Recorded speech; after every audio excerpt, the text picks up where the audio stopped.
Hello दोस्तों, हमारे इस यूट्यूब चैनल पर आपका वापस से स्वागत है। अगर आप चैनल पर नए हो तो चैनल को लाइक कीजिए, सब्सक्राइब कीजिए और ज़्यादा से ज़्यादा लोगों के पास शेयर कीजिए।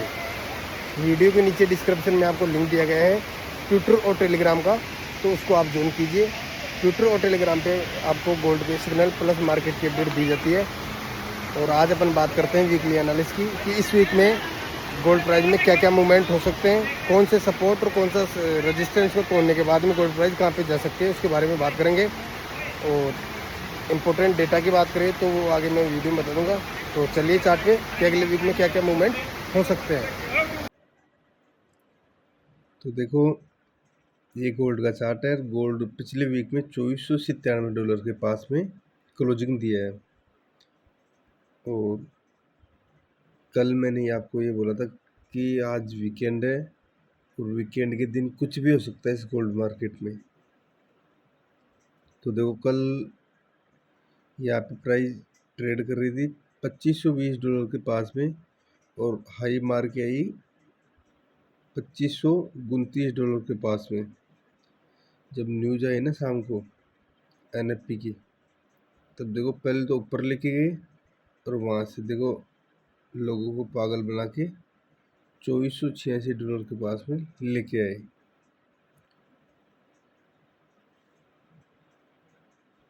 कम से कम $40 का मूवमेंट रहा है।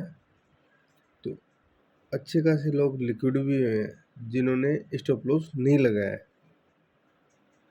तभी तो बोलता हूँ मैं, स्टॉप लॉस लगाया करो।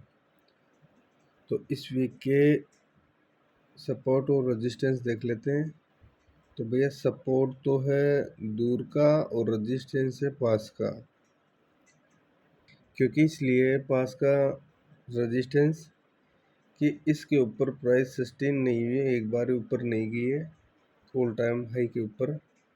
तो इसके ऊपर जाएगी तब नए सपोर्ट और रेजिस्टेंस बनेंगे।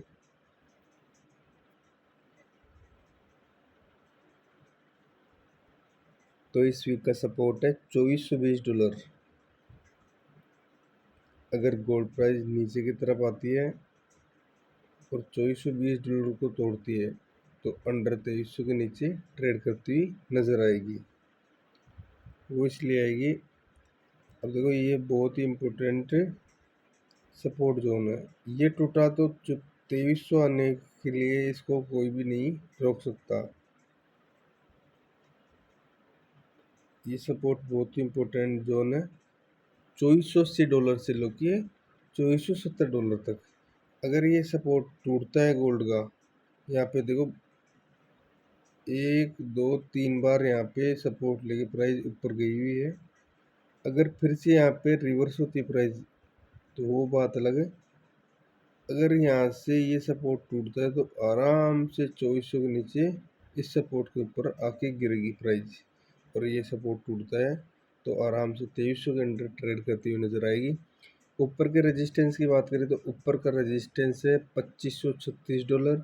अगर गोल्ड प्राइस यहाँ से ऊपर की तरफ रिवर्स होती है और इस $2536 को तोड़ने की कोशिश करती है कि जो ऑल टाइम हाई है $2532 और $35 के बीच का जो ऑल टाइम हाई है ना, उसको तोड़ती है तो आराम से आपको गोल्ड का नेक्स्ट टारगेट 2550 से ऊपर आपको ट्रेड करता हुआ नजर आएगा गोल्ड प्राइस। और जो आपको जो रेड बक्सर दिख रहा है ना, ये यहाँ से देखो कल भी प्राइस इसको ब्रेकआउट नहीं कर पाई और आपको ये बोला गया है कि बार बार इस जोन से रिजेक्शन ही मिल रहा है।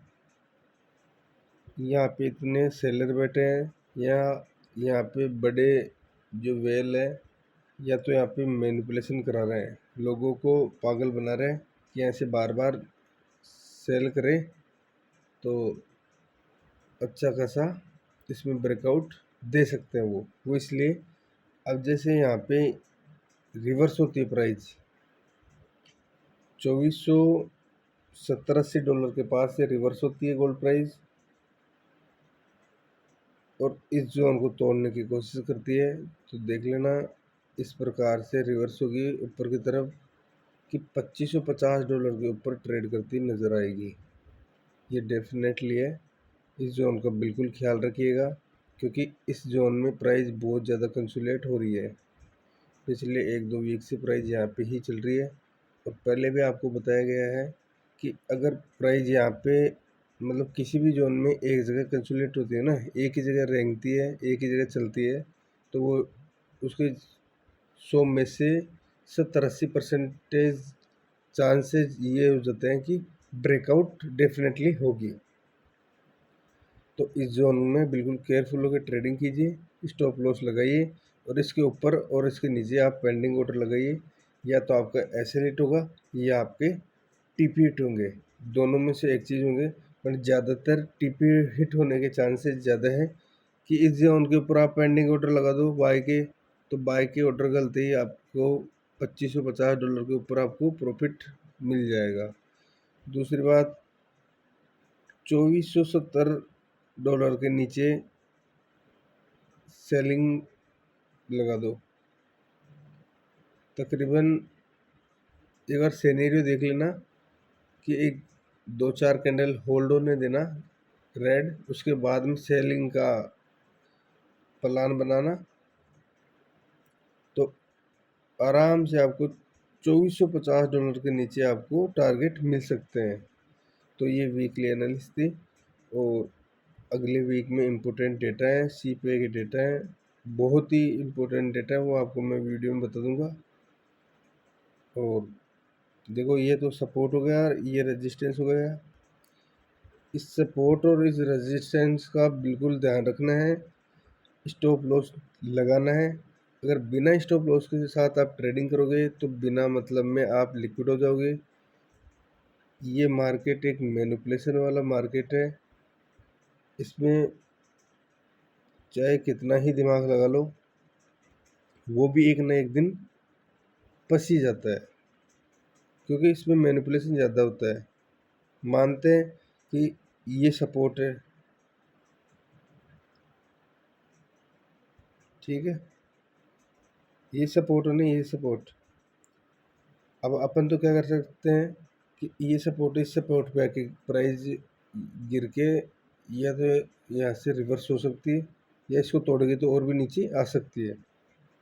लेकिन ये क्या करते हैं, मैनिपुलेशन करा के वापस ऊपर ले जाते हैं। तो लोग यहाँ से सेलिंग लगाते हैं ना, यहाँ पे उनको गाल के ले जाते हैं और उनको यहाँ तक तो लिक्विड कर देते हैं। तो आपको ऐसा नहीं करना है।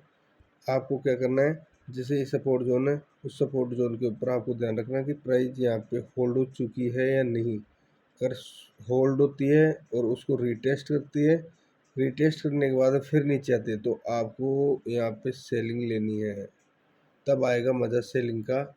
ऐसे नहीं है कि प्राइस नीचे आ गई और आप इसमें सेलिंग ले लिए, ये तो वापस मैनिपुलेशन करा के उसी जोन में ले जाएंगे। तो इन चीज़ों का बिल्कुल ध्यान रखिएगा। इस वीक में कौन कौन से इम्पोर्टेंट डेटा है वो आपको मैं बता देता हूँ। देखो भैया, मंडे की बात करें तो मंडे के दिन ज़्यादा कोई इम्पोर्टेंट न्यूज़ नहीं है। ट्यूसडे की बात करें तो ट्यूसडे को 11:30 पे मॉर्निंग में क्लाइमेट काउंट चेंज के नंबर आएंगे जीबीपी में, और 5:40 पे स्पीक है बीओसी की स्पीक है केड में, क्रेंस पेयर है उसमें। और वेनेसडे के दिन 11:30 पे मॉर्निंग में जीडीपी के नंबर आएंगे जीबीपी में। और शाम को 6 बजे देखो, यूएसडी पेयर में सीपीआई के नंबर आएंगे।